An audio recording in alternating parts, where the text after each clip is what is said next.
Michelle Wilbright-Hickman, and I work for Boone County as a stormwater educator, in partnership with the City of Columbia and the University of Missouri, to help our communities have a positive relationship with our waterways.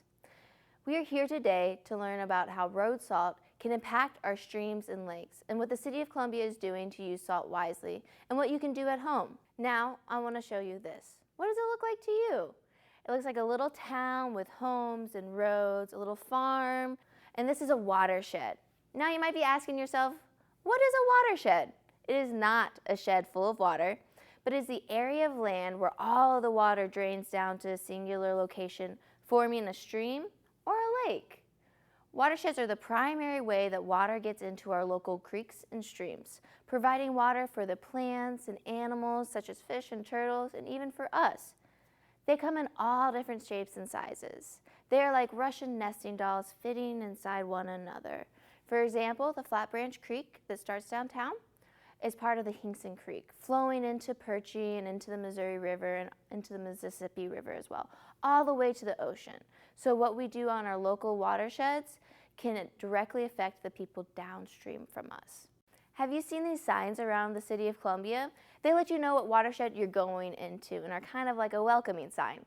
Since the watershed is how most of the water gets into our creeks, the things that we do on our landscape, from mowing our lawns to picking up after our pets and using road salt, directly impacts the quality of water in our streams and lakes. During winter months, snow and ice can cover the roads, driveways, and sidewalks, making these surfaces slick and dangerous for walkers and bikers and drivers. Road salt is often used to melt the ice and the snow. However, if a lot of it is used, it is harmful to our creeks and streams. 1 teaspoon of salt contaminates 5 gallons of water, and this is why the City of Columbia tries to use as little salt as possible while still keeping the roadways safe for everyone. And just like everything else, prevention goes a long ways. Pre-treating the bridges before the storm with a mixture of salt and water that is known as a brine surprisingly helps keep the ice from forming to begin with. Another effective method is the use of beet juice mixed into the brine. This delicious vegetable, when mixed with salt and water, helps keep the salt on the roads and out of our waterways. What we do on our land directly impacts our waterways, making it important for road salt to be used wisely and appropriately. There are many things that you can do at your home to help keep the salt out of our streams.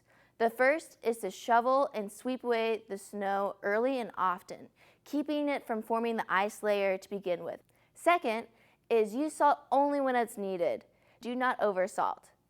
In fact, instead of using salt, you can spread sand, coffee grounds, sawdust, or birdseed to increase the traction.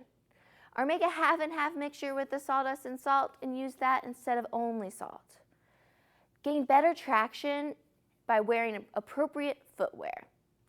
And walk like a penguin. Keep the center of gravity aligned. And go slow. Simple acts like picking up trash, planting native plants, and not oversalting roads can help keep our streams healthy for plants and animals and for all of us to enjoy. If you'd like to know more about what Columbia is doing in their salt removing, go to comosnow.com.